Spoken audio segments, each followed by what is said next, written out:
qui nella nostra cucina di Progetto Benessere. Adesso ci preparerai queste fantastiche crostatine che poi andranno cotte in forno, che si sta già riscaldando.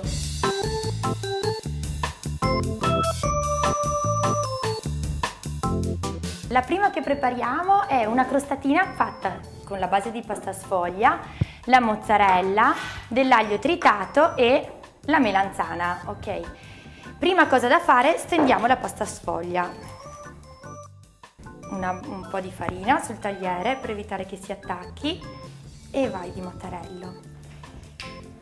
La stendiamo, non troppo sottile perché altrimenti poi non crescerà e il nostro piatto non sarà proprio così attraente. La calza serve perché non si attacchi la pasta, è una cosa molto utile.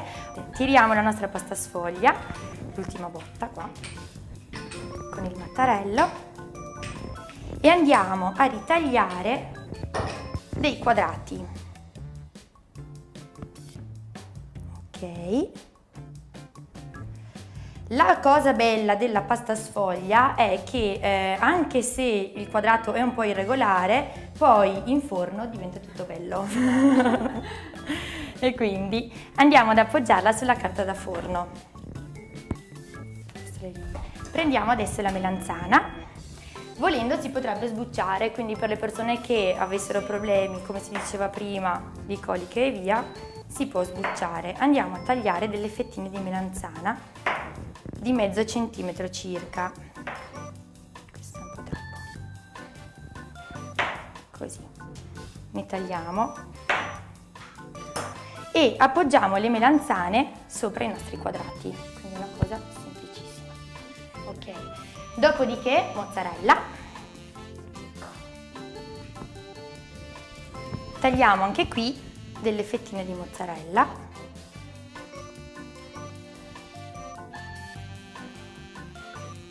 Che andiamo ad appoggiare sopra la melanzana. Ok. E infine un po' di aglio tritato, quello un pochino. E ci siamo, il nostro primo stuzzichino è pronto per essere infornato.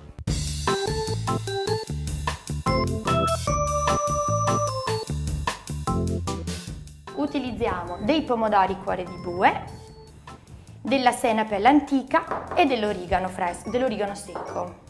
In questo caso usiamo anche un tagliapasta rotondo perché vogliamo fare appunto delle crostatine non più quadrate ma rotonde. E andiamo a tagliare la nostra pasta sfoglia e la prepariamo sulla teglia. Nel caso in cui non ci fosse un tagliapasta, poco di male, va benissimo un bicchiere. Poi con calma, o si fa allo stampo oppure con il coltello.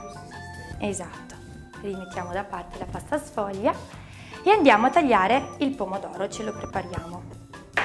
Tagliamo la prima calotta. Vanno utilizzati i pomodori cuore di bue o merinda perché sono più sodi. Aggiungiamo poi la senape.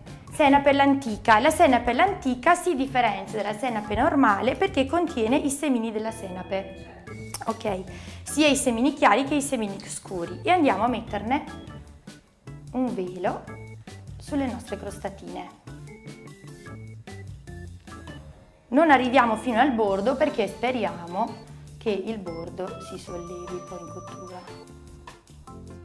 Ha un gusto un po' particolare la senape, può piacere o non piacere, però in questa ricetta togliere la senape perde un po'. Adagiamo i nostri pomodori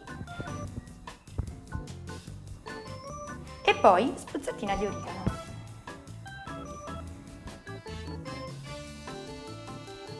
Ok, e anche questo è fatto, è pronto per essere infornato.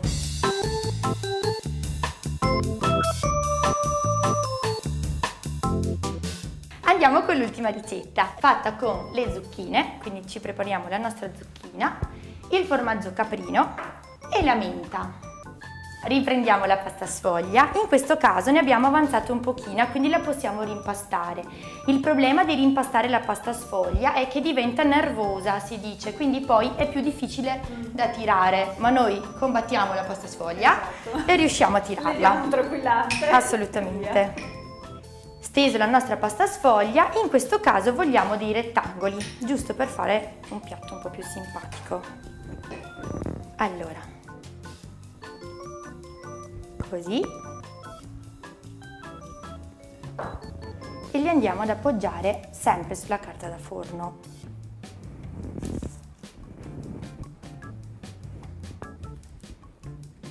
Prendiamo la zucchina, in questo caso la zucchina è un po' lunga, tagliamo le estremità, quindi la andiamo a tagliare a metà. Dobbiamo calcolare che la zucchina dovrà starci sul rettangolo di pasta sfoglia che abbiamo. Per evitare di affettarci le dita, tagliamo la base della zucchina, la ruotiamo in modo che poi non ci scivoli più e tagliamo le nostre striscioline. Sempre. Questo è un ottimo consiglio, per nulla scontato. Sì, per una che in cucina generalmente fra tagliarsi e sporcarsi fa un macello, come me. Adagiamo le zucchine sulla nostra pasta sfoglia che abbiamo preparato. Aggiungiamo il caprino. Il caprino lo sbricioliamo con le mani, ok? Quindi lo andiamo a sbriciolare un po' sopra. Così. Tocco finale, la menta. La menta va tritata. Importante è, quando si usano le erbe aromatiche, non possibilmente utilizzare mini pimer, frullatori, perché le lame vanno a far perdere un po' il sapore, il profumo appunto dell'erba aromatica. Meglio al coltello. Noi la tritiamo velocemente al coltello. Questa è la menta del mio balcone. Vediamo se sopravviverà.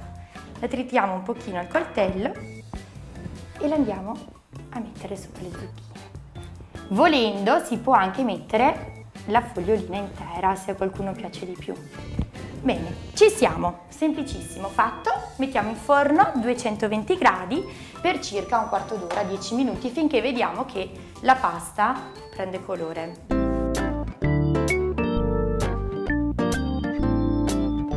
Quante calorie dobbiamo aspettarci da questi stuzzichini quando saranno sfornati? L'apporto calorico di ogni singolo stuzzichino è dovuto soprattutto alla pasta sfoglia, che si aggira sulle 400 kcal per 100 grammi, per cui tenendo conto un po' di una media di stuzzichini che si possono fare con circa 100 grammi, io direi che siamo sui 70-80 kcal. E quindi come dico sempre negli stuzzichini, negli aperitivi eccetera, bisogna stare un po' attenti perché uno tira l'altro, però dopo alla fine l'apporto calorico è notevole. Bene, sono pronte, un quarto d'ora circa in forno, possiamo estrarre la nostra teglia. Allora, la pasta sfoglia è felicemente cresciuta. Solo un piccolo appunto, in questo caso vedete che la pasta sfoglia è rimasta abbastanza bianchiccia, non è che sia cruda, semplicemente non l'abbiamo spennellata con nulla perché ci sono già gli altri ingredienti che danno colore. Eccoci qua, e i nostri stuzzichini con le nostre 3 forme sono pronti. Il profumo è ottimo, il sapore lo sarà altrettanto e allora possiamo salutare e ringraziare la dottoressa Loredana Circi. Grazie a voi. E Mary, naturalmente, per trovare tutti gli appuntamenti dei tuoi corsi e le sue ricette eccetera, maryincucina@gmail.com oppure su Facebook Mary in Cucina, richiedete l'amicizia di Mary, lei sarà ben lieta di rivelarvi tutti i suoi segreti. Alla prossima!